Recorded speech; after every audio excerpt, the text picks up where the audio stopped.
Hi there. We are moving on to the next chapter of the Egypt game. This chapter is called The Evil God and the Secret Spy. When April and Marshall and Melanie squeezed back through the fence for the second time, they found everything just as they had left it.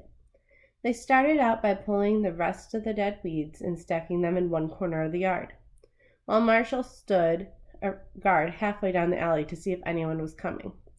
They shoved the whole stack out through the hole in the fence.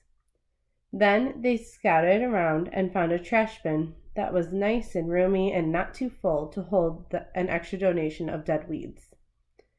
When at last the loose stones and broken bits of things had been cleared away, Egypt looked clean and bare and ready for whatever might be going to happen next. Next, they turned their attention to the lean-to shed, or the temple, as they were already beginning to call it. It was actually only a wooden platform about a foot off the ground, across one end of the yard. A roof of corrugated tin was supported in the front by a few wooden posts, and on the other three side walls were formed by tall boards of the fence. Already the bird bath altar of Nefertiti, the fancy pillars from the porch of some Victorian mansion, and the crumbling statue of Diana by the entrance were beginning to create a temple-like atmosphere. But there was so much more that could be done.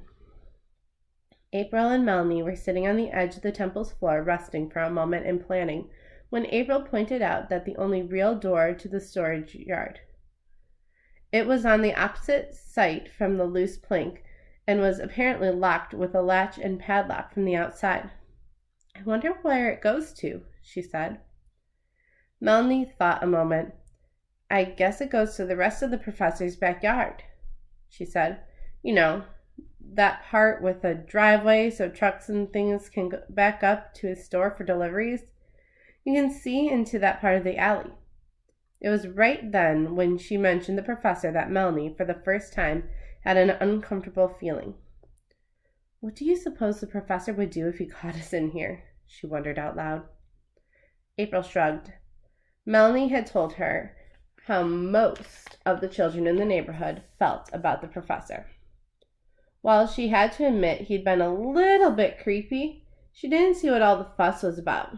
But Melanie seemed to feel that April's short talk with the old man had made her an authority on the subject, so she was more or less obliged to come up with an opinion. "I don't think he'd do a thing," she said.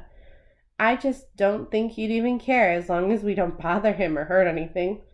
Besides, how's he going to know? You can tell by the weeds and everything that no one's been in here for ages. I bet the padlock on that door's rusted so tight he couldn't get in if he wanted to. And that window isn't the kind that opens. He'd have to break the glass if he wanted to get through. He might be watching us through it, though." Somehow that thought was almost more scary than the possibility of the professor's actually entering the yard. With one accord, the girls moved warily towards the window, closer and closer until their noses were only inches from the dirty panes. Then Melanie breathed a sigh of relief. "There's something like a heavy curtain hanging clear across it. He couldn't see through that. Besides, I don't think he could see through the dirt even if there wasn't a curtain. I'll bet this window is some little back room he doesn't even use anymore. Otherwise, he wouldn't leave it so dirty." Feeling pleasantly safe and secure, the girls sat back down and began to make plans. Marshall was busy digging a little hole in the middle of the yard with a sharp stick. He had knotted two of Security's legs together around his neck so that his hands would be free for digging. Security's pear-shaped plush body with 6 of his back legs were hanging down Marshall's back. "I know," April said suddenly. "Marshall can be the young pharaoh, heir to the throne of Egypt. Only there's a civil war going on, and on the other side is trying to kill him." "Okay, and we can be high priestesses of Isis who are assigned to protect him." April said. "Or else we could be evil high priestesses who are going to offer him as a human sacrifice on the crocodile altar to What was that evil god's name? Set?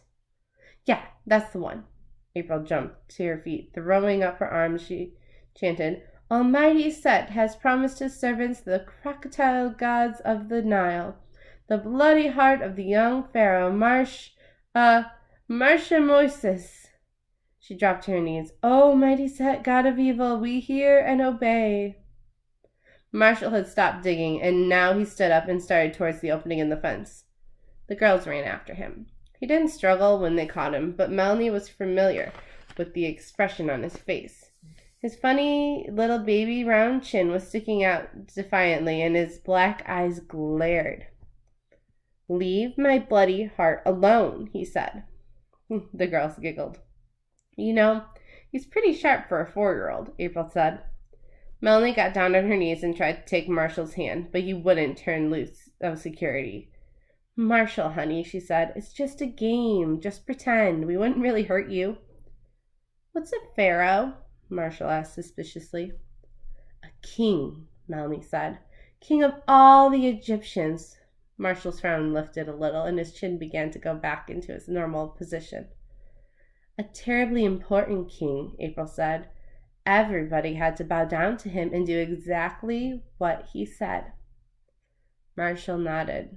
I'll play, he said. So that was the way Set started. Set, the god of evil and black magic. At first, he was just supposed to be a character in the particular game. And that first day, he was represented by a picture of a man with an animal's head that Melanie drew on a piece of cardboard and tacked to the wall. So here's the picture of the girls talking to Marshall. Cat's getting into stuff. But once he got started, he seemed to grow and develop almost on his own, and all out of control, until he was more than evil and at times a lot more than Egyptian. For instance, at different times his wicked tricks included everything from automatic ray guns to sulfur and brimstone. But actually, that was the way all of the Egypt game. Nobody ever planned it ahead, at least not very far. Ideas began and grew, and afterwards it was hard to remember just how. That was one of the mysterious and fascinating things about it. On that particular day, the game about Marsha-Moses, the boy pharaoh, and Set, the god of evil, didn't get very far. They'd no more than gotten started when April and Melanie decided they just had to have some more equipment before they could play it well. So they postponed the game and went instead to the scout around in the alley for boards and boxes to use to make things like thrones and altars. They found just what they needed behind the donut shop and the furniture store in the next block and brought them back to Egypt. And it was on the same trip that they had the good luck to rescue an old metal mixing bowl from a garbage pail. April said it would be just the thing for a fire pit for burning sacred fires.